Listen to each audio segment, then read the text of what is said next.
அனைவருக்கும் காலை வணக்கம். இன்னைக்கு ஏப்ரல் 22 செவ்வாய்க்கிழமை. நேற்று முதல் பானிபட்டு போரோட துவக்க நாள். முதல் பானிபட்டு போர் நடந்த நாள் அப்படின்னு கூட நம்ம சொல்லிக்கலாம்.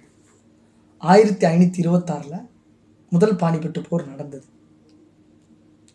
என்பது குறிப்பிடத்தக்கது. இன்னைக்கு ஏப்ரல் 22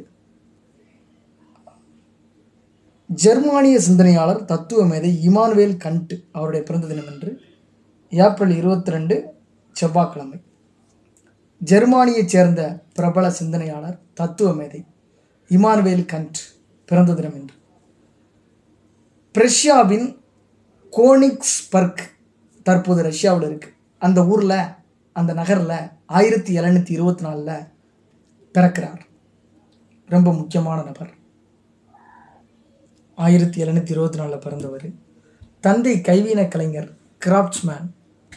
தீவிர மதப்பற்று கொண்டிருந்த குடும்பம் அது. Orthodox family, religious orthodox family. Latin மொழிக்கும் சமய கல்விக்குமே அதிக முக்கியத்துவம் கொடுக்கப்பட்டது. ஹீப்ரு மொழியை கற்ற பிறகு இமானுவேல் என்ற தன் பெயரை எம்மானுவேல் என்ற தன் பெயரை இமானுவேல் என்று மாற்றிக்கொண்டார். ஹீப்ரு மொழி இப்போ எங்கே பேசப்படுது அப்படின்னா, இப்போ சமகாலத்தில் கான்டெம்பரரி வேர்ல்டில் இங்கே இஸ்ரேலில் பேசப்படுது. பள்ளி கல்வியை முடித்த பிறகு 1740 கோனிக்ஸ்பர்க் பல்கலைக்கழகத்தில் சேர்றாரு. அங்கிருந்த பகுத்தறிவாளரான ஆசிரியர் மார்ட்டின் நட்சன் என்போரின் தாக்கம் இவருக்குள் ஆழமாக வேரூன்றியது. அங்கு தத்துவமும் கணிதமும் பயின்றார். தந்தை 1746 இறந்ததால் இவரது கல்வி தடைப்பட்டது. மாணவர்களுக்கு டியூஷன் எடுத்ததோடு பல ஆய்வுகளையும் மேற்கொண்டார். ஒரு நண்பர் உதவியுடன் 1755 மீண்டும் படிப்பை தொடர்ந்து 1756 முனைவர் பட்டம் பெற்றார். அதே பல்கலைக்கழகத்தில் ஆசிரியராக 15 ஆண்டுகள் பணியாற்றினார். பல தத்துவங்களையும் கற்றுத் தேர்ந்தார். உண்மையான சிந்தனைவாதி என போற்றப்பட்டார். அதன் பிறகு 1770 தொடங்கி 27 ஆண்டுகளுக்கு தர்க்கம் மற்றும் மெய்ஞானவியல் பேராசிரியராக பணியாற்றினார். தனது பகுத்தறிவு கொள்கைகளால் மாணவர்களை பெரிதும் கவர்ந்தார்.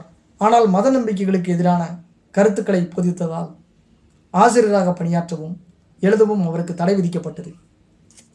இவரது முதல் தத்துவ நூலான thoughts on the true estimation of living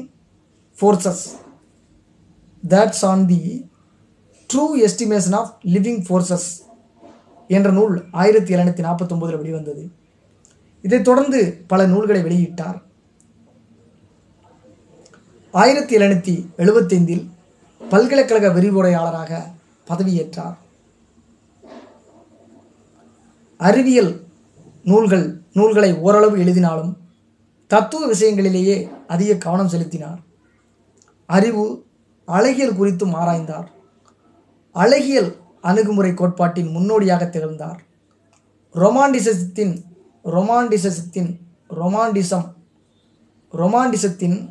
மிகையுணர்ச்சி கோட்பாடு, ரொமாண்டிசம் அப்படின்னா தந்தை என்று அறியப்படுகிறார் இமானுவேல் கண்ட்.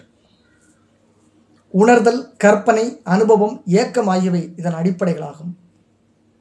உணர்தல், கற்பனை, அனுபவம், ஏக்கம் எல்லாம் காதல் உணர்ச்சி. சுய அனுபவம் மூலம் அறியப்படும் அறிவு உண்மையான அறிவு என்பது இவரது கொள்கை. நவீன தத்துவத்தின் முக்கிய தூணாக இவர் கருதப்படுகிறார். தத்துவவியல், ஒழுக்கவியல், அரசியல் தத்துவம், அழகியல் களங்களில் இவரது சிந்தனைகள் பெரும் தாக்கத்தை ஏற்படுத்தின. பகுத்தறியும் தன்மை, மனித அனுபவம் ஆகிய இரண்டுக்குமான தொடர்பை விளக்க முற்பட்டார். தத்துவத்துறையில் தொடர்ந்து பல முக்கியமான ஆய்வுகளை மேற்கொண்டார். ஏராளமான புத்தகங்கள் மற்றும் கட்டுரைகளை வெளியிட்டார். பெர்லின் அகாடமி பரிசு உட்பட பல பரிசுகள், விருதுகளை பெற்றிருக்கிறார். பல கல்வி நிறுவனங்களுக்கு இவரது பெயர் சூட்டப்பட்டிருக்கிறது. இவரது சிந்தனைகள் அடங்கிய கண்டியன் தத்துவம், கண்டியன் பிலாசபி பல பல்கலைக்கழகங்களில் பாடமாக கற்பிக்கப்படுகிறது.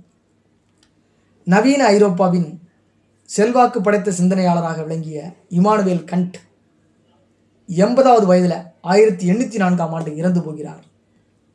1801 தென்னிந்திய புரட்சி, 1806 வேலூர் கழகம். இதுதான் ஒரு தொடர்பு படுத்துது. இன்னைக்கு ஒரு மாபெரும் ஒரு ஆளுமை இமானுவேல் கண்ட் அவர் சந்தித்த மகிழ்ச்சியோட, ஜெர்மானிய சிந்தனையாளர் மற்றும் தத்துவ மேதையை சந்தித்த மகிழ்ச்சியோட இந்த நாளை நாம் இனிதே நிறைவு செய்கிறோம். நன்றி, வணக்கம்.